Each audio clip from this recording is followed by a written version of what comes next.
கடந்த காலங்களில் ஊருக்குள்ளும் வனத்திலும் கழுகுகள் இருந்தன. இறந்த கால்நடைகளை உண்டு அவை வாழ்ந்தன. தற்போது ஊருக்குள் கழுகுகளை பார்ப்பது அரிதாகிவிட்டது. அதன் வாழ்விடம் வனப்பகுதியில் மட்டுமே இருக்கின்றன.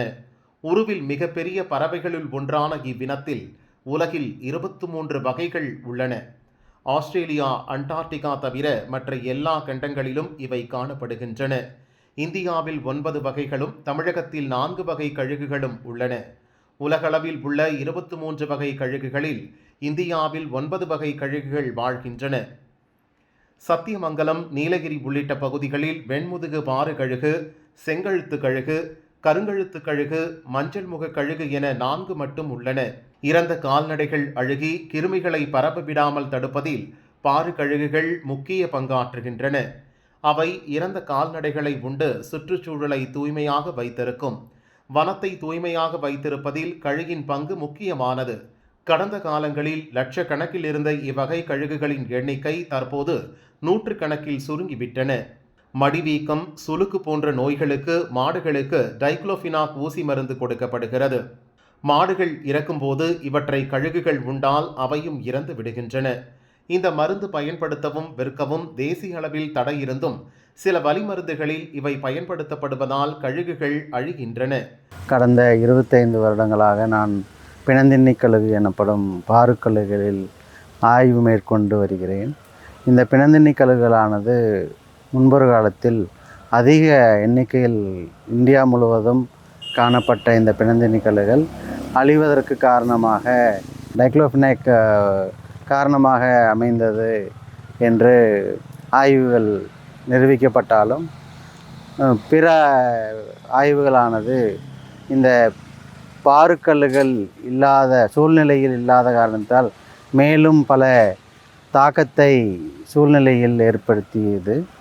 அதன் மூலமாக மிக முக்கியமாக இந்த தெருநாய்க்களின் எண்ணிக்கையானது மிகவும் அதிக அளவில் நாளுக்கு நாள் அதிகரித்து வருகிறது இந்தியா முழுவதுமாக. இதற்கு காரணம் பாறுக்கள் இல்லாததே ஆகும்.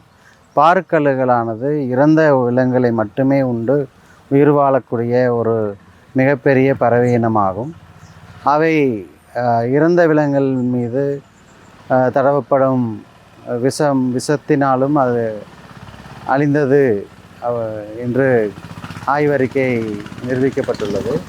இருந்த போதிலும் இந்த பிணந்தின்னி கழுகுகள் இப்போது இல்லாததனால் தெருநாய்க்களின் எண்ணிக்கையானது இந்தியா முழுவதும் கிராமப்புறங்கள் மற்றும் நகரப்புறங்களில் மிக அதிக எண்ணிக்கையில் கட்டுப்பாடற்று அதிக எண்ணிக்கையில் வளர்ந்து வருகின்றது. இதற்கு காரணம் பாறுக்கல்லுகள் இல்லாத சூழ்நிலையே ஆகும். வீட்டு விலங்கான இந்த தெருநாயானது இப்போது ஃபெரல் டாக் எனக்கூடிய காட்டு விலங்காக மாறி வருகிறது. அதனாலேயே பிற விலங்கினங்களையும் மனிதர்களையும் மிக கொடூரமாக தாக்கி வருகின்றன. கிராமங்களில் உள்ள தெருநாய்களானது அருகாமையில் உள்ள காட்டுப்பகுதியிலிருந்து வெளியே வரக்கூடிய வனவிலங்குகளையும் வேட்டையாடக்கூடிய சூழ்நிலையில், அதாவது மாமிசத்தை உண்டு பழகிவிட்டதனால் அவை மாமிச உண்ணிகளாகவே மாறிவிட்டன. அதாவது அனைத்துண்ணிகளாகும். தெருநாய்கள், நாய்கள் என்பதே நார்மலாக அனைத்துண்ணி வகை சார்ந்ததாகும். இதில் மாமிசத்தை மட்டுமே உண்டு இவை பழகிவிட்டதால் பிற விலங்குகள் மாமிசம் கிடைக்காத சூழ்நிலையில் பிற விலங்குகளை, அதாவது காடுகளிலிருந்து வெளியே வரும் வனவிலங்குகளை வேட்டையாடி அதன் மூலமாக அதன் மாமிசத்தை பெறுகின்றன. இப்போது வட இந்தியா பகுதிகளில் மாடுகளை அதிக எண்ணிக்கையில் வளர்த்து வருகிறார்கள். அந்த மாடுகள் உயிரற்ற போது அதனை வெளியே தூக்கி எறிந்து விடுவார்கள். அல்லது பக்சர், அதாவது ஸ்கின்னர் எனப்படும் தோல் உரித்து செல்லும் ஆட்களை வரவழைத்து அதனை எடுத்து செல்ல சொல்வார்கள். அது கிராம பகுதியில் வெளிப்புறங்களில் அந்த தோலை உரித்தவுடன் அந்த விலங்கினங்களை அப்படியே விட்டு சென்று விடுவார்கள். அதன் மூலமாக இப்போது பாறுக்கல்லுகள் இல்லாதனால் இப்போது தெருநாய்கள் மட்டுமே அந்த மாமிசத்தை உண்ணக்கூடிய விலங்கினங்களாக உள்ளன. இப்போது தமிழ்நாடு, அதாவது தென்னிந்தியாவில் அதிகமான மாமிசங்கள் கார்பேஜ் டம், அதாவது குப்பை கிடங்குகளில் மட்டுமே நகரங்களிலிருந்து சேகரித்து கொண்டு போய் குப்பை கிடங்களில் வந்து கொட்டி விடுகிறார்கள். அந்த குப்பை கிடங்கில் கிடைக்கும் அந்த மாமிசங்களான கோழி இறைச்சி ஆகட்டும், மாட்டு இறைச்சியின் எச்சங்களாகட்டும், அல்லது மீன்களின் எச்சத்தை வந்து அதை சாப்பிட்டு அவை வந்து காட்டு நாயாகவே முற்றிலுமாக மாறியுள்ளது.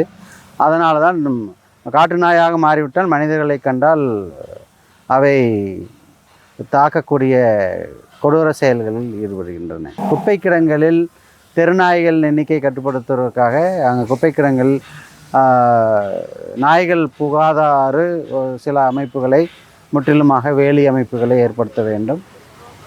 மேலும் நகரப்புறங்களில் மாட்டு இறைச்சி ஆகட்டும், கோழி இறைச்சி ஆகட்டும் ஆங்காங்கே எடுத்து சென்று கொட்டி விடாமல் அதை முறையாக